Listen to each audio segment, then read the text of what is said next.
kind of felt like the quintessential summer day. Nothing but blue skies, right? It was so good. Yeah. And it's going to be good for the next couple of days. Then it warms up a bit, but not as hot as other parts of the west, that's for sure. Let's take you outside right now. Take a look at downtown Portland. We're at 70 degrees with a clear sky. And that clear sky will continue right until about sunrise, and then the clouds will form. Notice the humidity is not that high, only 55%. It's time of the night, and that's not really that high. So we are in good shape here around the northwest, generally clear everywhere. Look at the sunset from Astoria. It's beautiful, but look at what happens. This is the marine layer cloudiness, and towards the end, it starts making inroads into Yaquina, or not Yaquina, but Youngs Bay, and towards town. So that's what's coming our way. And it's going to move up the Columbia River and reach Portland again around the sunrise hour. We made 82 today for our high temperature, about average for this time of the year. Medford 92, 88 at Pendleton and the Dalles. Corvallis is 83 and Eugene 86. So we had low clouds this morning, but they were pretty patchy.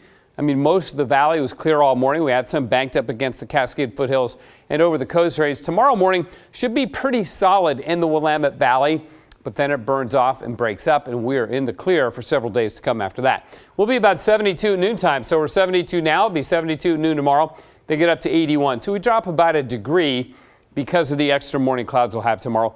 Notice the sunset at 8:59. Today was the last of our 9 p.m. or later sunsets for the year, but don't worry, it changes slowly this time of the year.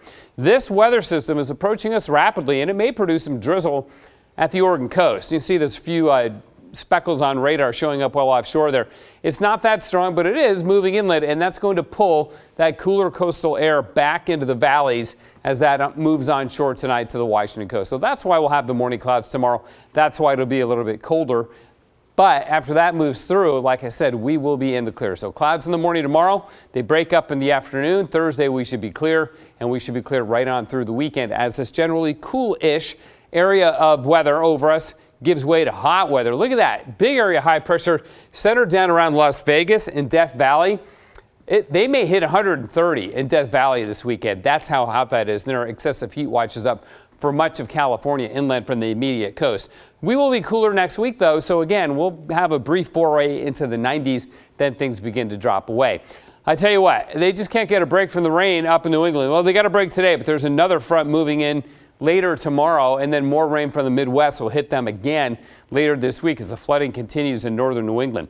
Pretty hot today in Vegas, 106, but again, it is going to get hotter over the weekend. You may see 117 or so there Saturday or Sunday. We're at 70 right now, the freezing level just over 13,000 feet. On the coast, morning clouds, and again, drizzle or a sprinkle, and then afternoon sun, and you're in the mid-60s. For the valleys, morning clouds, then sun, and in the low 80s, so another picture-perfect day.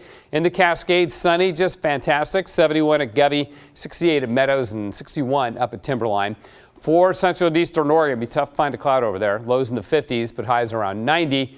And, of course, in the Gorge, strong west winds continuing. For Portland, clear till the morning hours, then clouds, but then it gives way to sunshine. And look at that 7-day forecast. Not a drop of rain. Whole lot of sun. Temperatures stair-step up to 90 Friday, 94 Saturday, back to 90 Sunday, and then cooler next week with highs in the 80s and then the 70s. So pretty good stuff. Really can't argue with that. No, it was a perfect day for that All-Star game in Seattle, too. Oh, yeah. Thanks, Matt.